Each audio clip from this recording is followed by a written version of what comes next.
अजब रमा राघवची जोडी। आरुषी आवडत असेल तर मी का हरकत घेऊ? I trust your choice.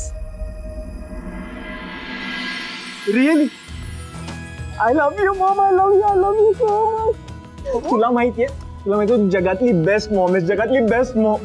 म्हणजे मी आता सगळं आरुषीला भेटायला चाललोय। तिला माहिती नाहीये मी तिला भेटायला चाललोय ते, पण असं मला कॉलेजमध्ये अचानक बघून एकदम सरप्राईज होऊन जाईल ती। आणि मी तुला आमच्याबद्दल सांगितलं हे जेव्हा तिला कळेल ना, तेव्हा तिच्या चेहऱ्यावरचा आनंद बघण्यासारखा असेल। खरंच I love you mom, I love you so much. हो हो आता जा, पटकन भेट तिला, जा। पण thank you mom, bye, see you, bye. जा जा, तिच्या चेहऱ्यावर आनंद दिसण्याचे थोडेच दिवस बाकी आहेत। तिच्या भविष्यात काय लिहून ठेवलंय ना याची तिला कल्पना सुद्धा नाहीये। आय प्रॉमिस वरू, तिला तुझ्या आयुष्यातून गायब नाही केली तर मानसी नाव नाही सांगणार। मला तुझं आणि रमाचं लग्न झालेलं हवंय आणि तसंच होणार। हा रमा, मी आलोय इथे वहिनी यायच्या खोलीमध्ये। पण त्या घरी नाही आहेत ना राघव? नाही, ती देवळात गेली। ऐक ना रमा, मी परत एकदा वहिनी आईशी बोलण्याचा प्रयत्न करू का? हे असं तिच्या अपरोक्ष तिच्या खोलीत येऊन शोधाशोध केलेलं मला नाही पटत। Raghav please don't do this now. आपण हे सगळं वहिनीयांसाठी करतोय ना, प्लीज आता बॅकआउट करू नकोस। आपल्याला ती फाईल मिळणं सगळ्यात जास्त इम्पॉर्टंट आहे। बरं ठीक आहे, शोधतो मी।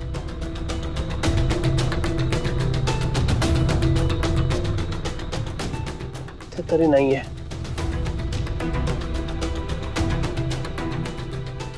ड्रेसिंग टेबलच्या इथे पण नाहीये।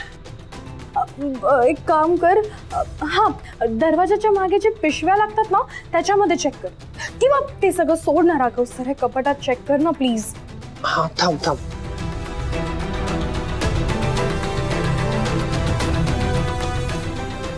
राघव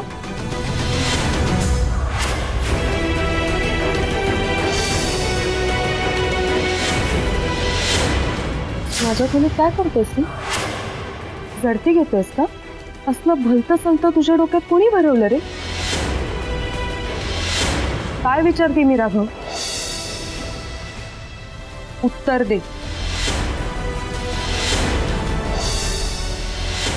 राघव। तू माझ्या माघारी इथे का आलायस? मला माफ कर वहिनी, पण तू तुझ्या आजारपणाबद्दल मला काहीच सांगत नव्हतीस, म्हणून नाईलाजाने मला हे करावं लागलं।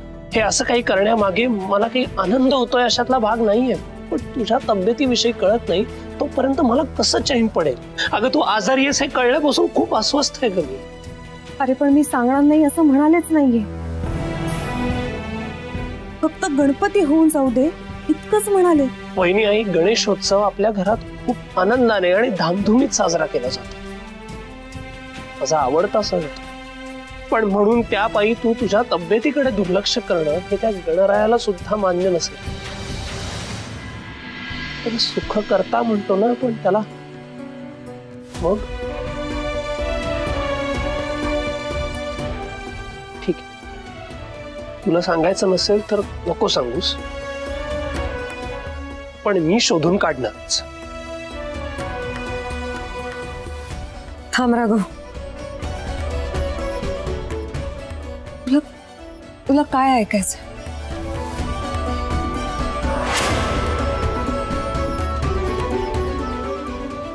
घे वाच।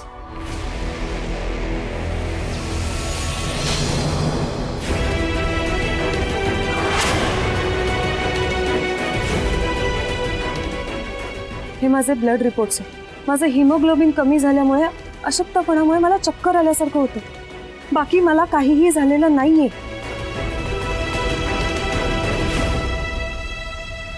रमानी तुला तिखट मीठ लावून बरंच काही सांगितलं असेल आणि तूही वावत गेला। अरे पण वाच त्यात, मला काय झालंय ते। मला काहीही झालेलं नाही, मी अगदी ठणठणीत आहे।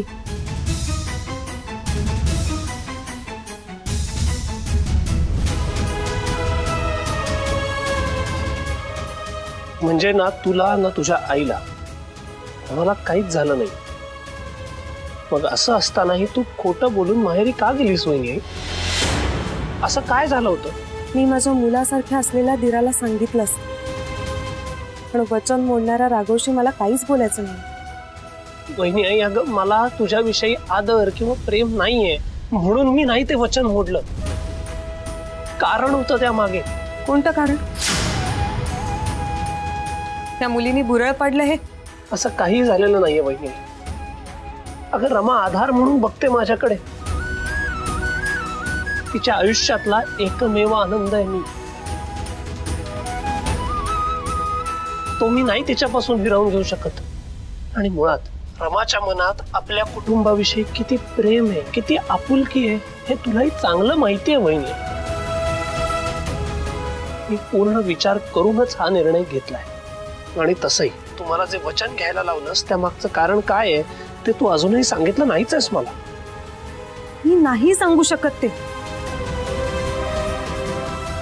कारण तुझ्याकडून वचन घेण्यामागेही नक्कीच काहीतरी कारण होतं. आणि जाऊ दे ना, आता बोलून काहीच उपयोग नाहीये. हे असं म्हणून तू माझे सगळे प्रश्न टाळणार आहेस का? राघव, तुला नक्की कसली उत्तर हवी? मी माहेरी का गेले हेच? राघव, हा माझा आणि माझ्या नवऱ्याचा प्रश्न. आम्ही बघून घेऊ, तू नको यामध्ये बोलूस. ते काहीही असलं तरी मला माझ्या प्रश्नांची उत्तरं हवी. आणि ती सहजासहजी मला मिळणार नाहीत हे लक्षात येत आहे माझ्या. हरकत नाही, मी वाट बघायला तयार आहे. तुला हवं तेव्हा सांग. तुला कधीही बोलावंसं वाटलं ना तरी तुझा हा मुलासारखा असलेला धीर आहे. मी आहे वहिनी. राघव, हे सगळं खूप जास्त कॉम्प्लेक्स. पूजा वहिनी किंवा दादा कोणीतरी काहीतरी लपवतंय हे नक्की. आता कुठे आमच्या रिलेशनशिपची सुरुवात झालीये, त्यात एकदा आमचं भांडण झालं. रमाताईने समजवलं म्हणून आमचं पॅचअप झालं. ते नशीब. पण आता मी ठरवलंय वरुणला समजून घ्यायचं. म्हणून तर आता वेळ मिळेल तेव्हा त्याला भेटायला जाणार आहे. सतत वरुणच्या नावाचा जप करत असतेस.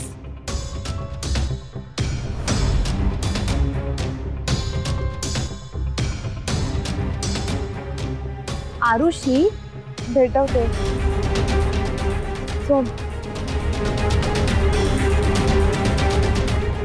हे सगळे असे माझ्याकडे का बघतायत? हे माझ्याबद्दल बोलतायत का? सोड ग, टपोरी मुलं असतील. Just ignore them. हो, बरं मला सांग, वरुणला कधी भेटवणार आहेस? अगं आज वरुण आणि मी भेटणार नाही होत, पण उद्या तो मला पिक करायला येईल ना तेव्हा मी तुला भेटवते. ओके? 100 वर्ष आयुष्य. वरुणचं नाव काढलं आणि फोन आला. अननोन नंबर आहे. हॅलो. ए, आज भेटतेस का? व्हॉट? कोण बोलताय? आरुषी ना, ये भेटायला. पत्ता पाठवू का? कोण होता हा माणूस? हा माझं नाव घेऊन बोलला. काय बोलला? Just wanna meet me. My name is Arushi. Number. हा कसला हॉरिफाईंग मेसेज आहे. हा फोनवर सुद्धा कोणीतरी असंच काहीतरी बोललं.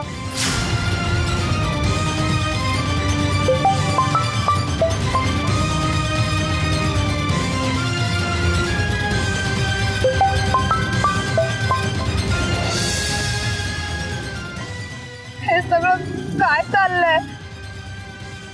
तुझं ना बहुतेक सोशल मीडिया अकाउंट हॅक झालाय, त्यामुळे असं घाणेरडं काहीतरी लिहून ना तुझा नंबर व्हायरल केलाय.